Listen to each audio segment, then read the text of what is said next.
means, but we have made some progress. Let me tell you about the methodology, the pilot research, and then we will move on to the discussion. So today we have with us Yulia Uzhakina, Director General of the Rosatom Corporate Academy. Good morning.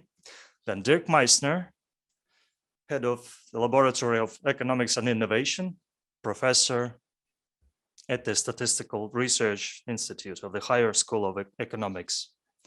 Natalia Dolgacheva, Deputy Director General for Business Development of Russian Railways. Good morning. Yelena Pozolotina, Deputy Director General, HR, Head of Corporate University, TMK. And Steve Griffiths, Senior Vice President, Professor of the Khalifa University. Ilya Dementiev, Rector of the Gazprom Neft Corporate University. Good morning, everyone. And Gulnara Pikulova, Deputy Director General of the Rosatom Corporate Academy. So, dear colleagues, so our partners, representatives of Aventica company, Stanislav Moiseev and Yuri Voynilov, they will tell us more later about their company. Now they will be presenting the pilot research on corporate human centricity, and they'll tell us more about the methodological conclusions that we arrived at over the last year. Thank you. Thank you very much. Good morning, everyone. So the next 30 minutes or so, with the help of Stanislav, I will be telling about the methodology of our research and about the results we achieved. So let me start my screen sharing so you can see our beautiful blue slides. Let me start with a more formal introduction, telling you about who we are and what we do in this project. So we are partners at the Aventica company, which has great expertise in research, designs, IT development. So we often work with Russia's and international major companies as partner in research, as data acquisition operator, technical development partner. So within this specific research, we have assisted in, well, the methodology, the foundation of the Human-Centricity Index. And we acted as the data gathering operator, actively participating in mass polling, surveying, and expert interviews. And we will tell you more about the results that we achieved. Well, traditionally, I'd like to start with why the topic of human centricity is worth exploring and doing, and what reasons drove us to dive into it. First of all, it should be noted that, well, I think we are already beginning somewhat to forget the pandemic. Some things are becoming familiar. We're growing accustomed to them. But still, the pandemic has greatly affected the way employees see their work, their employment. It strengthened certain trends and put some areas in question, like the need for white collars to be at workplace always. So research shows that about 2/3 of today's employed people are willing to consider new job opportunities if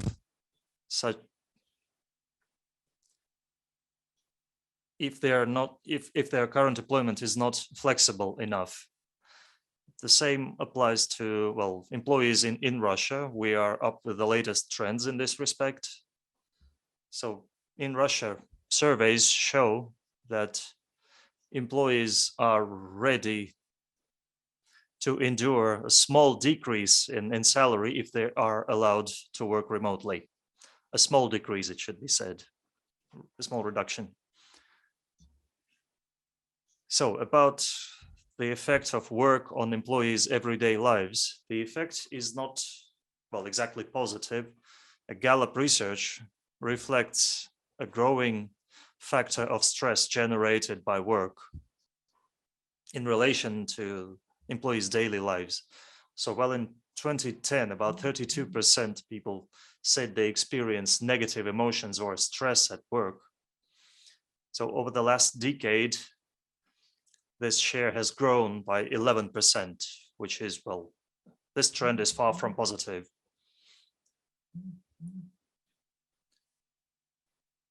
Moreover, well, it has already become like a trend to compare Zoomers and millennials. But what's important to them in their lives, how they treat their work. And in this attitude towards work, we see a generational change. So millennials, who are already in their 30s now, and who are not exactly the new generation now, they, as employers say, they used to be more ambitious in the beginning of their careers compared to today's Zoomers. Their millennials are less involved in the career race, and basically they expect something else from their work. And the question is, what exactly do they expect? So in Gary Bowles' scheme answers this question, showing exactly what employees now want from their jobs. While previously employees wanted to know what they are paid for and what profession they should choose accordingly, and then arriving at conclusions like, what do I want to do? How do I want to make an impact on this world? Then today we see a reverse situation. Today's employees choose, well, the work and employment they love, actually. They actually choose the mission that they want to do for this world. And only then, from that on, they kind of evolve this sequence of steps that allow them to choose their work.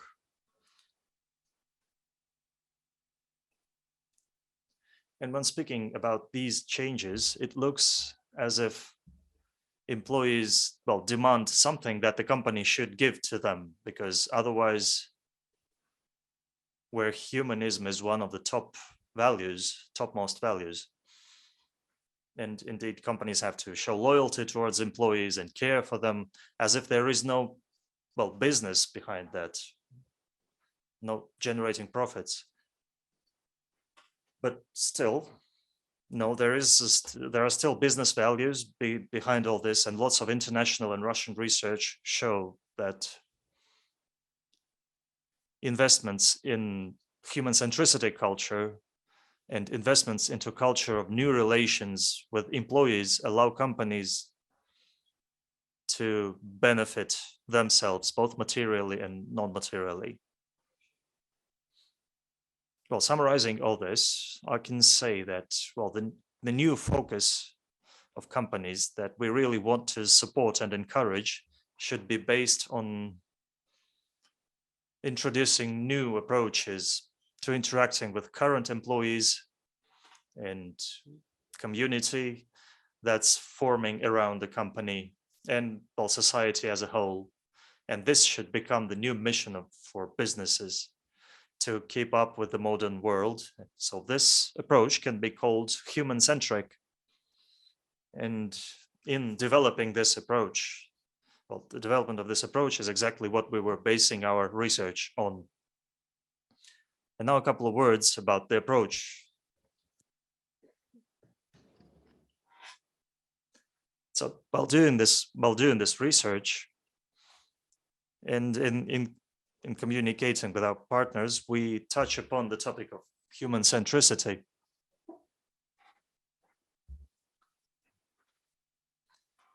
Which can have different, well, meanings and can be looked at from different perspectives. We wanted also to find out how major employers in Russia see human centricity, how they see themselves, to what extent they see themselves as human-centric. And we came to a conclusion that there is no, well, unified or a single understanding. And besides companies themselves, even within their own definitions, they have trouble saying to what extent they are human-centric or not. And if they can, well, draw any comparisons with their, well, industry counterparts in terms of human centricity. So this drove us to, so in absence of a ready-made solution, we wanted to find out for ourselves what human centricity is and how we're going to study it. So as I said before, we imagine a human-centric company as one that focuses on the interests of an individual employee or community of employees in and outside it, and society as a whole. And we're focused on how much value the company can bring to society instead of only concentrating on revenues and profits. So this scheme is more ideological, I think. There are not any specific ways of measuring human centricity of a company. So we spent some effort on, well, adjusting this scheme and tweaking it up to a more operational model, which we laid as the foundation for the Human Centricity Index, a big project that we have been working on for more than a year. It includes several very important milestones and steps. And well, first of all, we're talking about a research project above all, but it's not only research that we plan to do here. Right now, we're at the stage, we are already past the pilot measurements and we can share some preliminary results, but further on, our global goal is not just to show a certain figure or number, like, hey, look, human centricity is like this, at this number. It's important that the results of this research are actually conveyed to the audience and are integrated into practices. And in this respect, we are intended to build a certain platform for discussion around this human centricity index. We're going to build a community of those who share our views on the importance of developing this culture. We're ready to share our best practices to support companies in their development and to provide other help. But this is for the future. And in the end of our speech today, we'll get back to that. Coming back to the research component, well, this research was not conceived yesterday. We discussed certain preliminary results a year ago. And it also summarizes a number of research, a number of studies devoted to missions of some companies in Russia, and capitalizes on many insights from previous studies and research. We spent the last year doing not only the research itself, but we held a mass survey covering over 100 companies from Russia, the CIS, and BRICS. We spent over 30 in-depth interviews with representatives of those companies to gather the best practices that they're using in building the human-centric culture. We had over 5 expert sessions on various issues of a human centricity approach. Then we held regular webinars online on the platform of the HR Director General magazine.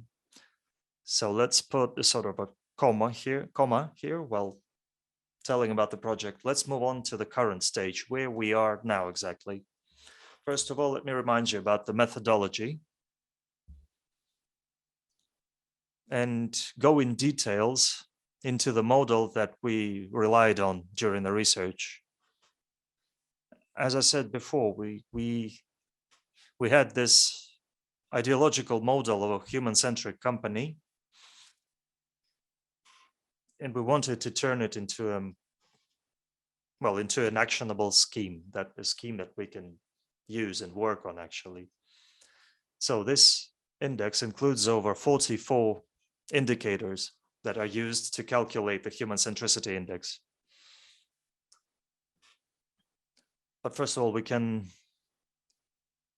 divide this index into two sub-indexes: the employee index and the community index. Those are further divided into, well, into different parameters that turn into different questions in a questionnaire that is publicly available online. There's no secret about that. We are ready to share this knowledge, and the questionnaire is available for filling out. But besides having to gather data, we need to process this data to present it as a, well, numerical index. And there we passed through several stages of internal arguments of how to turn this multitude of components into, well, a resulting figure. So during the discussions, we came to a conclusion that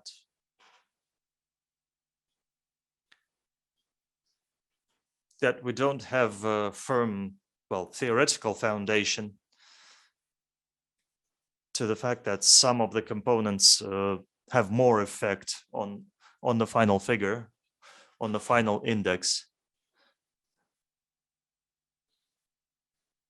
So in our calculations, we gave similar value to all indexes. So all these components have a similar effect on the final index.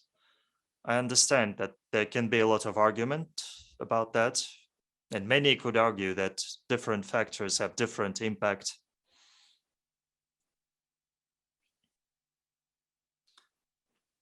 And different factors have, well, different influence on the human-centricity index. But after a lot of discussion inside the company, I think we can continue this discussion here during this expert council. But so far, this is the model that we are proposing now. It's not flawless, but it works. So moving on to what actually underlies all our calculations. So it's based on a mass survey of HR departments, different companies, either HR directors or corporate culture executives. But if there is no such position in a company, we were looking for people generally in charge of employee development and in charge of working with current recruitment, HR brand, and issues like that. This is especially relevant for smaller companies, smaller businesses, where the position of HR director is not always present. So we tried to take different companies from the point of view of employee count. We had companies with over 1,000 employees. We also surveyed companies that had fewer than 100 employees.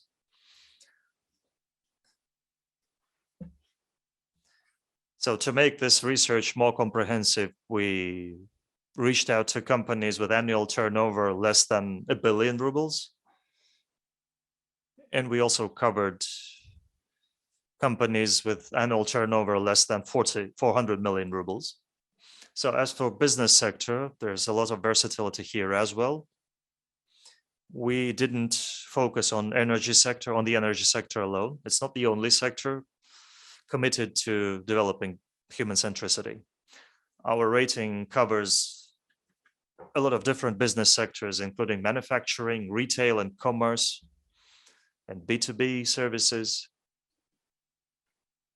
So we ended up with a pretty versatile mix. And besides the survey, we held a series of in-depth interviews with participants of the pilot measurement. Why we did that? There were 2 points of focus for us. We really wanted to gather this library of best practices that we will be ready to share in the future with the community of those interested in changing towards greater human centricity. On the other hand, it was important for us to get feedback from survey participants about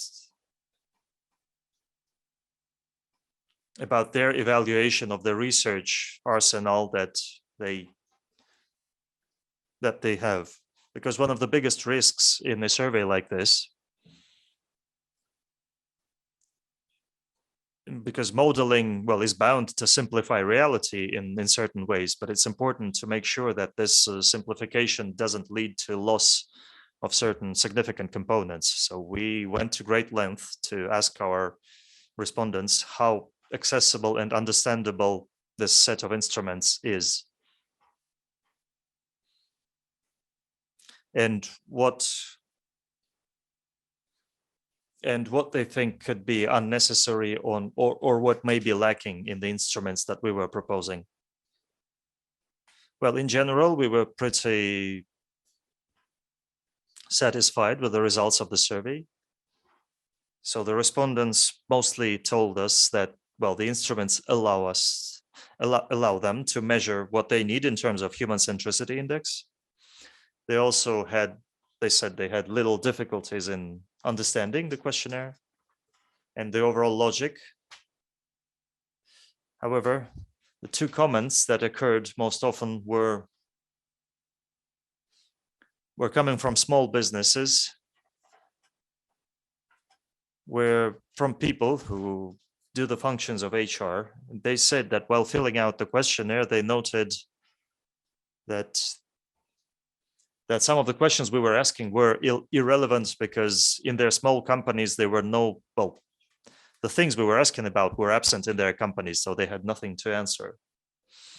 And yes, indeed, some of the things that we put into the human centricity index, they are there on the level of big businesses, but for smaller businesses, it's more like wishful thinking.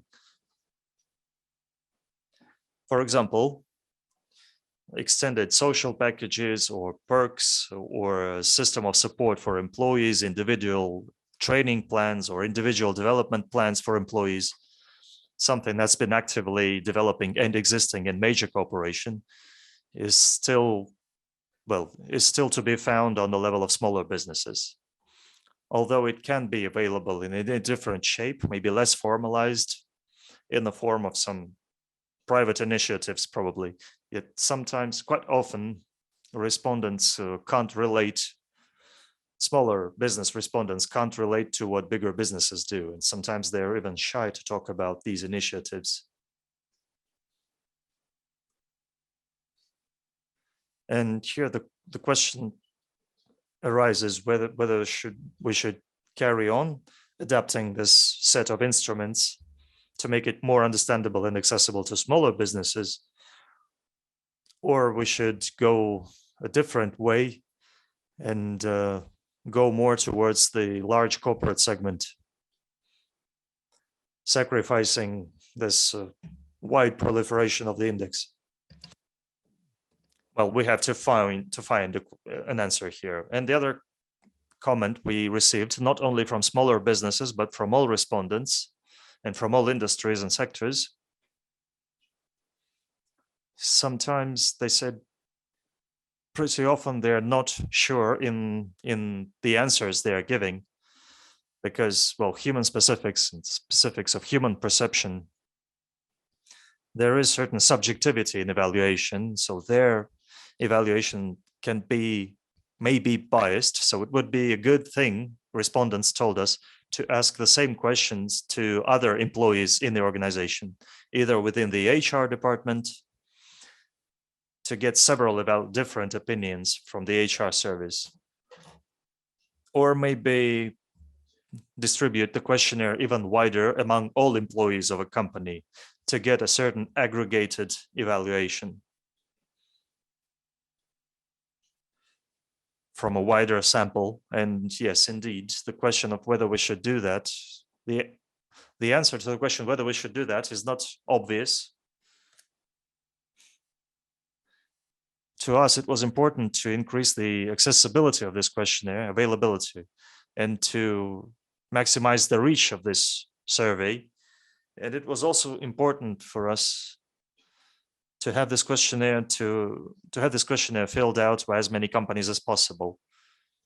So we chose this option when the HR director fills out the questionnaire. Another way is to make the questionnaire available to all employees or most employees of a company. But that greatly complicates the process of data gathering because it requires the companies to make, well, a lot of effort to have this questionnaire filled out by all employees. And whether we should go that way to trying to increase the number of respondents representing a company is also a matter of to be discussed. And I would like to get back to that later.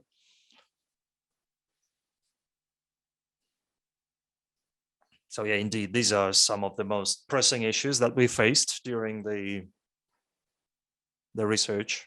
And now let's move on to the results, what we actually ended up with. So there are several things I would like to point out here. Since we're talking about an index, I think we must have a figure to show.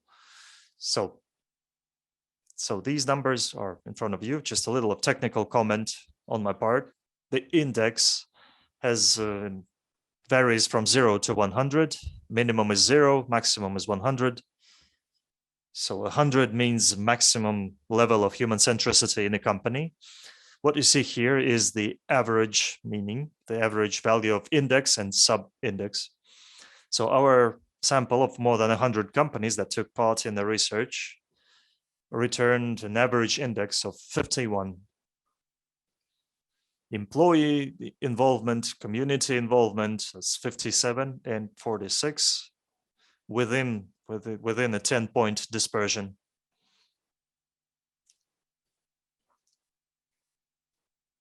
Well, everything is around average. There's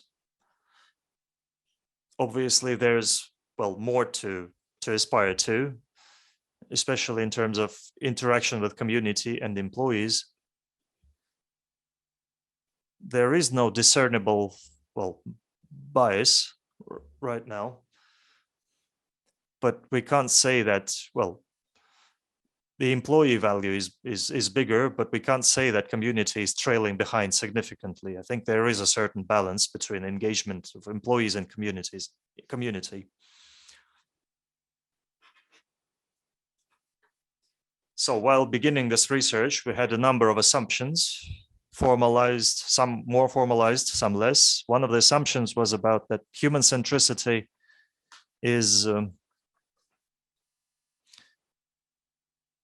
certain aspect of a company's efforts in processes that at first sight are not connected with the industry specifics of a company. If a company considers it important for itself to develop employee relations, they can invest into human centricity with different resources available. So this can be done in a factory or in an office environment. So there is no significant differentiation. We didn't expect any significant differentiation in industries by business sectors. So the spreads are not enormous. The difference is not especially big, but we can see that there is a difference. So from manufacturing and business services and retail and commerce, at first sight, it seems that retail and commerce is ahead of everyone,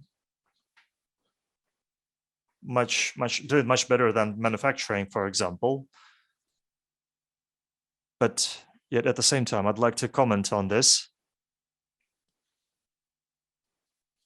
During this discussion, we came to a conclusion that index values, numerical values, are not as important to us and respondents and to all human centricity enthusiasts. What's more important is to look at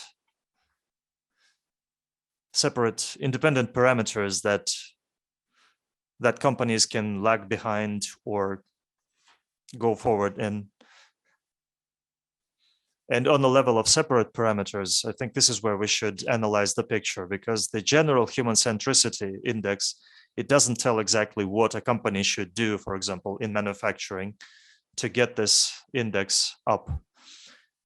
And whether 48 points is actually bad, we don't know that yet. So we wanted to address certain parameters, to use them as an example, to show that the picture is highly different. It differs a lot. For example, if we compare companies from different sectors for their consistency in their employee recruitment process, it turns out that manufacturing companies who seem to, well, lag behind and be outsiders in terms of the overall human centricity index, it turns out that they are more consistent and leaders in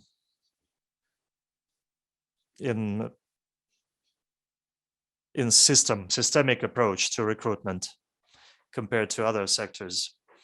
So they have streamlined processes of staff recruitment.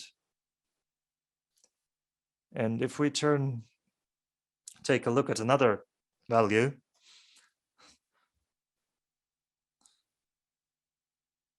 at how quickly or promptly an employee can be hired, a vacancy can be filled, it's hard to measure this parameter, but an internal evaluation by HR directors allows us to, to shed some light on this. So from the point of view of prompt hiring of employees, again, we have the manufacturing sector among the leaders, while business services lag behind in this respect. I think we can explain that. This is due to the need to work with less standardized jobs and candidates. But still, companies from the business services sector, which have generally higher human centricity index, they lag behind in this specific respect, while manufacturing companies feel very well in this respect. Next, speaking of internal recruitment, the retail sector is doing especially well in this respect, while business services lag behind in terms of internal recruitment. Speaking of volunteer activities, retail and manufacturing are among the leaders, and business services are, well, trailing behind. And completing this series of illustrations, we can look at the proportion of female executives, where retail and commerce are among the leaders. It's the proportion, the representation of females in the executive suite. And business services is the sector where women are represented the most among executives. What I would like to say here, taking a look at the number of these indexes. So the human centricity index as a universal value can be good as the first tentative evaluation, just to have an idea where a company is in relation to the average meaning across the sector. But for this index to be really valuable and to be usable by the company, it's important to look at the details. And the last slide I would like to show is how a more detailed picture can look if we use sub-indexes for companies that have a nominally the same value. If I remember correctly, those are two companies from the same sector that have an absolutely identical overall meaning of the human centricity index. But if we look at the diagram in the right-hand side of the slide, we can see that they score very differently in different aspects of working with human centricity. And if we want to make recommendations or advice to company A or company B of what they should work on what components they should focus on, where they are lagging behind, it's very important to take a look at the detailed picture. That would be more useful and more valuable to the end stakeholders than the overall index. Let me remind you that the absolute index is, well, it's a modal value, and it's important to see the specific issues behind it, the issues and achievements, successes behind it. Now I'd like to tell you more about perspectives. What I've been going to throughout my speech here. That's the next step towards developing the community, interacting with the respondents,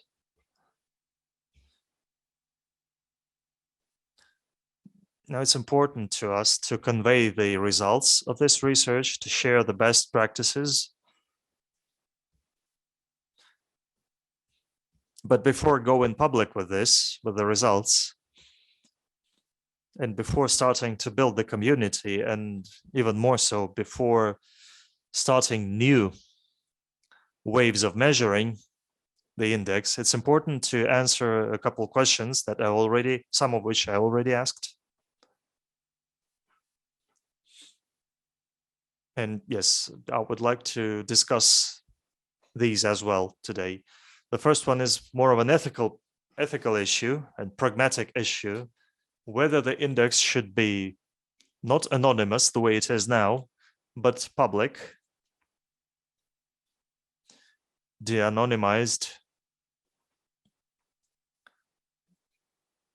and whether, as is the case with some other HR indexes, whether we should disclose specific values, like company X has this index at 30 or 50 or 80, doesn't matter, and the following sub-index values.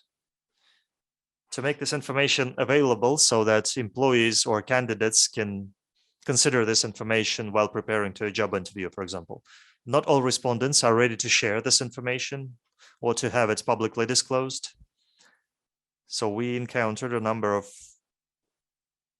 difficulties when companies were, well, not exactly willing to disclose this information. On the one hand, it's an ethical barrier, but on the other hand, it's a colossal opportunity for companies themselves to get information on what directions they should go in. And it also increases the transparency of their operations. It increases trust to them from current and future employees. Another question that I won't go into great detail is the question of turning this index into a regular research. But that requires sorting out the sampling question. Do we ask one person within the company, or we should expand the number of respondents within the company? So the choice here is about two things, important things. On the one hand, it's accessibility and reach of the index. On the other hand, it's about increasing its objectivity and reliability and credibility of each value. And the last question, probably,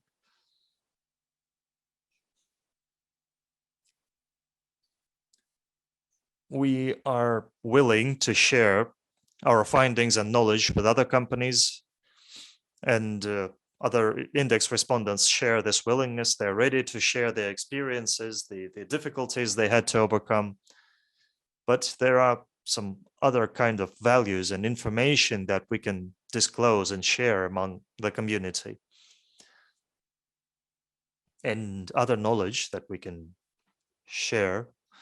And what else could be shared, and what else could be of value for community members? That could be a matter of discussion as well. So this is it from me, I think. The last note, probably. Some of our cases are already available in a digitalized format. They're available. And you can find them in Russian and in English if you follow the links that you see in front of you. So this is it. Thank you very much for listening. Yeah, thank you. Thanks a lot. We're moving on to our discussion. And just to summarize what's been said before, maybe set some accents. What I noted are two words that were important to me in this presentation. That's the rational model and value. Let's try thinking in this direction. We rationalized the methodological model. How can we rationalize our index? How can we rationalize the human centricity indexes and values? What benefits are there for companies? So we saw this number 51, the general human centricity index. What are the benefits for a company if it reaches the 100 index? How do we explain that to companies? Do we need to go to medium level businesses to expand our community? Do we need to make this index as a navigator to show human-centric practices to the entire community? And another important question that was pointed out in the presentation is objectivity. So now we're asking only HR experts and specialists, do we need to ask all employees, and what employees at that case? So I'm passing the microphone to Yulia Uzhakina. Good morning, colleagues. Good morning once again. Thank you very much for this speech. It's been hugely interesting. I have a couple of thoughts that I would love to share. And the first one is that it's amazing that we have this definition of human centricity. That's something we were lacking before. Of course, it could use some, adjustment and tweaking yet. And we as a community, as an expert community, we need to elaborate on the two key words. First, the one that focus, and the two, what we understand as the interest of the community and employees. So this is the essence of our recommendations. If we recommend increasing the human centricity index, then what exactly a company should focus on and what interests we need to take into account. Because we should not forget, and I'm sure nobody in the expert community forgets, that we need to keep this balance. A company has to be human-centric, and at the same time, it has to be business sustainable, and it should, develop in the sustainable logic without falling. I'm trying to put this as nicely as possible. It shouldn't fall into inconstructive, unnecessary, unproductive, caring for employee interests to the detriment of business interests and losing its business sustainability. So the two words, what means focusing and what interests we should take into account, that's what I've been thinking of. But let me repeat again. It's very good that we have formulated this definition. There is great potential for development for our methodology in it. And the other thing I've been thinking of, it's about the influence of this human centricity index and about explaining to future respondents and to businesses what is the value, what's the benefit of this index. Well, I heard that our colleagues were, told us that we should explain this human centricity index through the problems it actually helps to solve. So there's a lot of anxiety, the two generations, there's one generation replacing another. Indeed, it's a very interesting approach. It tells us that there's something we should do to consider the interests of people, teams, and communities. But this is not enough for businesses. If we want to engage actually business representatives into this, we need to start accumulating analytics that would actually show that if we focus on the index, if we make efforts to increase it, then, and it's what after then that we need to be able to explain. It's much like with the engagement index or involvement index. There's a lot of research that shows that if you increase involvement by 1%, then business grows this and this and this. What I think is that we should focus not only on business value in terms of hard indexes like EBITDA or revenue, but we need to focus on the mission, like the influence of soft indexes on soft goals. Indeed, people today are focused not on hard results, but on meta results, like to what extent the mission is fulfilled. And businesses have been going that way as well. So to sum up, the second thing I wanted to say, we need to accumulate information on how this index is going to benefit companies. And my third thought is I think we need to take all kinds of companies into our research, both giants, which are not singled out.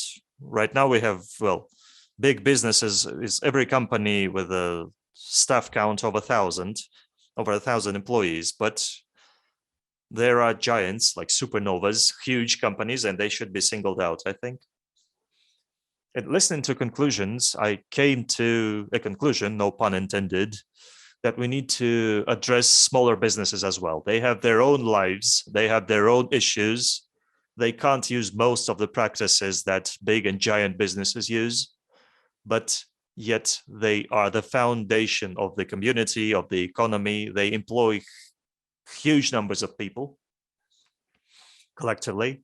And I think the value of our community will be in giving them recommendations for free, because they are having a very hard time always balancing on the verge of being successful or breaking even. They are more susceptible to market fluctuations. And this intellectual volunteership of our community can be in giving them recommendations to use inexpensive, efficient, affordable approaches. Like for small businesses with 30 or 40 employees, they can be human-centric as well. And we should keep that in mind as well. And maybe on the next step we can give recommendations for smaller businesses, how to be as human-centric as possible.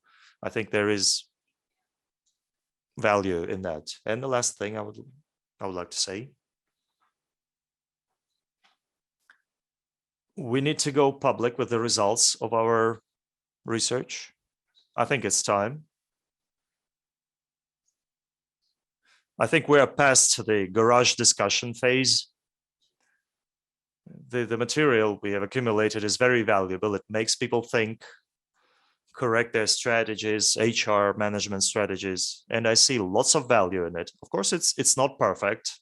There are bifurcations, there are issues to be addressed. But I think we should engage in this discussion a far greater community, far wider community. And we need to tell about the results to wider audiences. I think it's time already. And to strengthen this methodology, my personal opinion is what we need to do is to ask not only HR people, but also business representatives and employees and outside partners who know, trust me, who know better than we do how a company is human-centric or not. We can't fool them here. They know more about us. They know more about that than we do. And while strengthening the methodology itself, we need to think about this. If we have a strong expert community of companies taking part in this index, a strong community should have a strong impact, a strong influence. And I think it would be beneficial for all of us if on the base of the analytics we gather here, the best practices and best errors, speaking of what else can be shared, not only boast what a great job we do, but we can also tell people where we, screwed up at times. And I think what we can arrive at is some legislative initiatives, ideas on what can be adjusted in the bureaucratic framework. We have a lot of representation in the Trade and Commerce Chamber in other countries. So if we see this potential for systemic change, for systemic improvement, we need to summarize that and take it to a different level, to different platforms, to help ourselves become more human-centric. Yeah, I wouldn't like to take much airtime, but I would like to thank our analysts and ourselves, of course, because the results we have heard today, they're largely made thanks to our expert discussions, and I will be happy to hear other opinions here. Thank you very much. So continuing here, if we can look at the impact of soft skills, sooner or later we will arrive at, well, actually measuring the impact of soft skills on hard skills. And interaction with small and medium businesses can help us in this respect, because larger companies are, I think, harder to measure in this respect. And I would like to pass the microphone to Steve Griffiths. So the same question regarding the methodology and the results of the index. What do you think where do you think do we go next? Do you think the methodology is objective? What do you think we should do to rationalize it? Maybe we should expand the circle of the companies that we involve. Any thoughts? Yes, no, I think thank you for the presentation. Thank you for the question. So far, I've enjoyed what I've seen. I think with the results to date, we could do further value in the index by expanding the number of organizations being surveyed. The discussion that was taking place about who we're surveying within the organizations, I think is important. Sometimes when you get a feedback from one individual, it's not always representative of what the company in its entirety is doing around this human-centric approach. I think we need to have a broader survey of people within the organizations. I also like the idea of having some external engagement about perspectives on the companies, because even when you look at the different layers of the company and start to talk to multiple individuals, there may be outside perspectives that may give you a slightly different view of how a company is doing on its human-centric approach. And this is always going to depend on the context. I think within our particular look at the various Russian companies, there will be a cultural context that we have to look into. And so as we start to do this surveying, we want to make sure that we're engaging those that are well aware of what it means to be human-centric, to be business competitive in the environment we're looking at. I think there was a good point. We don't want the human-centric approach to also start to take us in a direction where businesses become less competitive. And so when we're doing this index, the result ultimately, and the value of the result, will be to get better employees, get more motivated employees, ultimately get a better bottom line for the organization, as well as providing what we call the social license to operate within the country, and also for those companies that work operate internationally, giving them the ability to showcase what they're doing in a broader way. So as you put it all together, I think we can look within the companies a little bit deeper. I think we want to look at that outside the companies a little bit deeper, make sure that the way we do this is not going to jeopardize the company's business performance and gives the right level of scope to how we go about seeing the value creation for the organizations within Russia and then in the international environment. Yeah, thank you. Thank you very much, Steve. Yeah, indeed. Great point about, well, business competitiveness of a company. Thank you.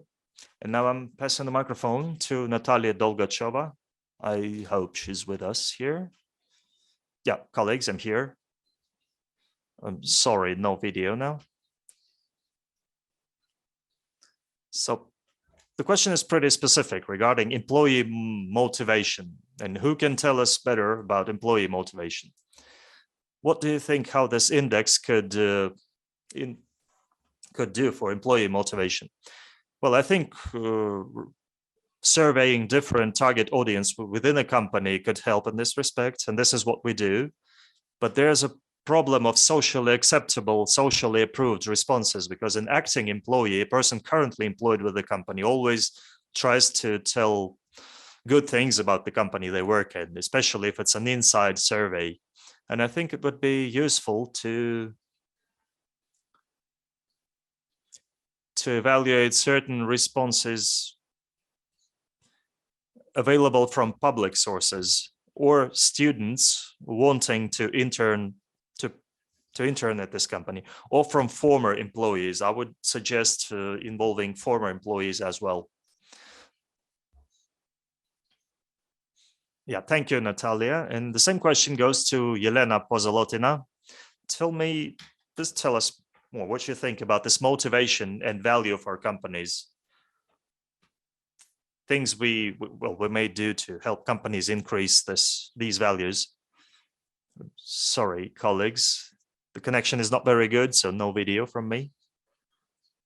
From the motivation perspective, from who should be evaluating us.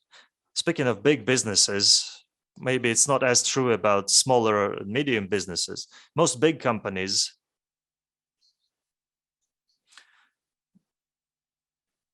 I think most of them use similar methods to measure involvement. From the point of view of reach, I think it would be useful to take into account, to make the sample as big as possible. So speaking of, sampling, there are many aspects among employees. What I'm anxious about is that we have a very big sample, then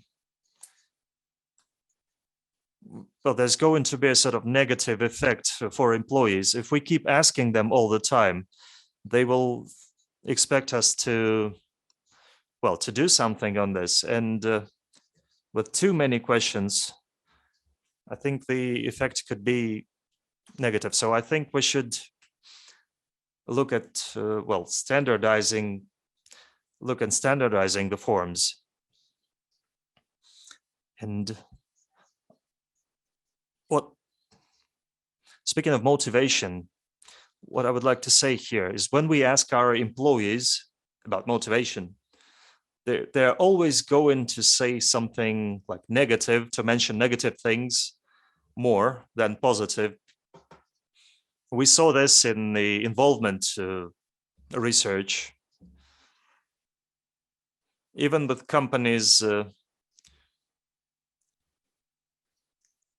so the question here is what the percentage, the coefficient, the value of motivation aspect should be.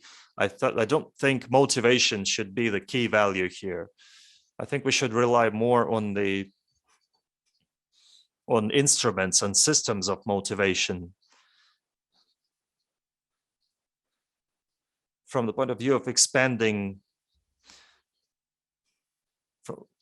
the audience, I think it's the right thing to expand this, because speaking only to HR directors provides a pretty, subjective result.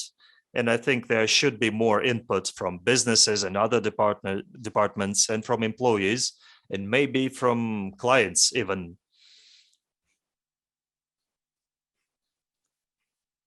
Although I would be cautious about asking, external sources or customers or clients. Thank you very much, Yelena. And I would like to give the microphone to Dr. Dirk Meissner, who knows everything about the economics of innovation. So Dirk, tell us, please, what can you say about the economy of human centricity? What can you say about our intent to digitize human centricity index for the business community and its impact on businesses? Thanks a lot, Sofya. I don't know everything about economics, so I know a little bit, but I don't know anybody who knows everything. What comes to my mind here is when we talk about digitalization and we talk also about centricity. One more general comment from my side here is, as long as it's only distributed among HR people, the picture will always be positive. I fully agree. So there's a certain bias. At the same time, if you start asking the employees for their opinion, and we heard many critical remarks about that, this is all true. So employees usually they are a little bit more critical than assessing and supporting the positive things in their daily life, in their work life. And they might be a little bit scared about being too positive or too critical. So there is certainly a certain bias. I believe what's been done so far, it might be reasonable to develop a short, streamlined questionnaire, which might be a useful tool for the companies running such an exercise internally on their own, not necessarily done by an external, because the data information we are talking about, this is very private information, which goes down to the individual, and we have an issue about privacy here. So that is a bit a problem, what I see. Also, what comes to my mind in terms of disclosing and reporting the values of the index outside in public, I find it a bit problematic if it's related to a certain company. So nobody understands the value so far. It looks very nice if you say we achieve 60% or 50% or something like that. But I would propose doing it in a different way, especially building say a brand or a certain image of a brand. You can argue this in simplicity terms, a company has been accredited for their HR policies following certain standards and rules, like you have many different accreditations in place for different purposes, which has a neutral impact and neutral assessment, makes it possible. So if a company, as long as the company only reports from the top level, the HR level, about their activities on centricity, this is of course a biased assessment. This is always the case. So we cannot avoid it. But if you can connect it, say, with champs of German commerce, to have a wider out, you can have a solid, objective, neutral institution in behind, so supporting a brand like that. I believe it might be an interest and incentive for companies also to engage and be a little bit more active. So there are certainly different fields or different possibilities for making an assessment. So a little bit of comparison between companies as far as it's comparable. So different businesses, and you showed us the results for business services is clear. Business services consulting, especially, as a fully different working climate than manufacturing. This is nothing new, nothing surprising, as everybody knows it. But if you place figures like centricity in business services is much lower than in manufacturing, nobody's interested in going for business services anymore, despite the cliche, the image and the reputation and the higher salary, which we might achieve there. So having an objective, neutral platform, for example, with business chambers of commerce connected, that might help here to make it more objective. Otherwise, postulating and publishing the achievements by individual companies now, that might be an unfair competition outside. So you place some very good and some not so good, and we are all fighting and striving for the same talent. Yes, that's what comes to my mind, and certainly it should be in the company's hands to provide a certain documentation and one a short, comprehensive survey among their own employees about how they perceive it. It should be part of the index eventually. So you see both sides. You see the leadership side and you see the employee side. And naturally the index and the sub-indicators which is in place, it should always be clear a company has one mission. The mission is making a profit, earning money, which makes it possible to finance and pay people. At the same time, it's what people who generate the revenue. So we have a vicious circle, more or less. But mission number one is being profitable, which assures a sustainable business and which assures the future of employees. So it should be clear in the minds of everybody. I believe here the index with the different dimension clearly reflects upon that. Should be understood also in that way. But the big message at the end of the day is certainly to argue, well, if you have a certain climate here and a certain feeling, we share our values, then you're a little bit more motivated. First of all, staying loyal with us and not hopping from job to job every 2 years. instead of being more productive. So that's from my side what comes to my mind at the moment. So, dear colleagues, just let me respond quickly. I would like to develop on the thoughts of Dirk and Yelena Pozolotina. What I thought about was the following. So we can refrain from publishing the overall rating, just to avoid harming the companies with who have lower index at the moment, what Dirk has been telling about. But I think it could be up for every company whether to make their index public or not.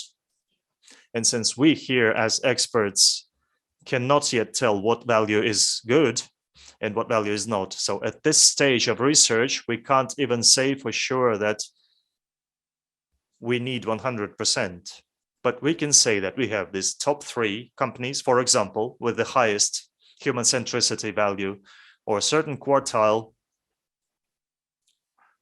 And then we, for example, as Rosatom, can decide for ourselves whether we should make this public to the market or to job candidates.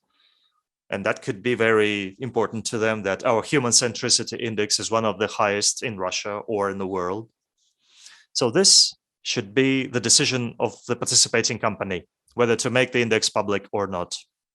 That's the thought that occurred to me after Dirk's comment.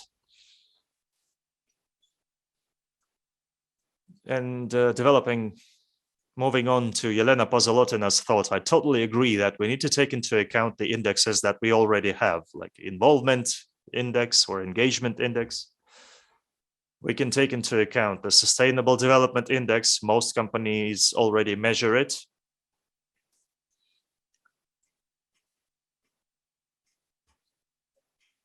But what